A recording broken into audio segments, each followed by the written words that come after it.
আমি 14 দিনও পেটে পাথর বাইন্দা মাটি খনন করছি।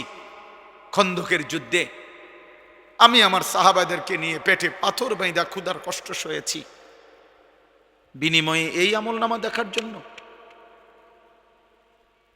এত মিথ্যা, এত চুরি, এত জিনা, এত ডাকাতি, এত সুদ, এত ঘুষ, এত বেপরদা, এত বিড়ি, এত সিগারেট।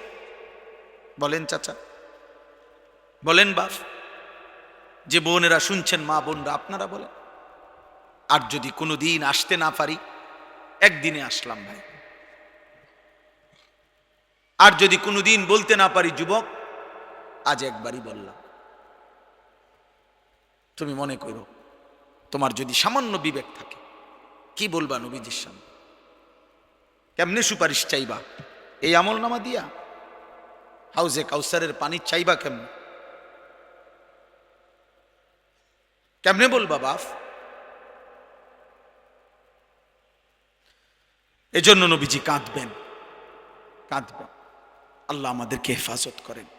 এজন্য আমরা সবাই মিলে রাসূলুল্লাহ সাল্লাল্লাহু আলাইহি ওয়াসাল্লামের শাফাআত দরকার কিনা আমাদের?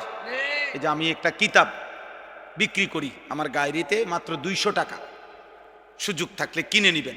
এই এখানে সাদা গাড়িতে আছে। এটার মধ্যে আমাদের নবী তাহাজ্জুদ রাত্রিবেলা কিভাবে নামাজ পড়তেন, কতক্ষণ পড়তেন, কি বলতেন, এরপরে নবীজির সাথে যে শাফাত যারা পাইতে চায়, কি আমল করলে ধারাবাহিক নবীজির সুপারিশ মিলবে। এরপরে আমাদের নবীর সাহাবীরা নবীদের উপরে কি কি দুরূদ শরীফ পড়তেন, এই সবগুলো দুরূদ এই কিতাবে আছে। অনেক মুবারক আমল নবীজির যে দোয়াগুলো, এগুলা এখানে আছে।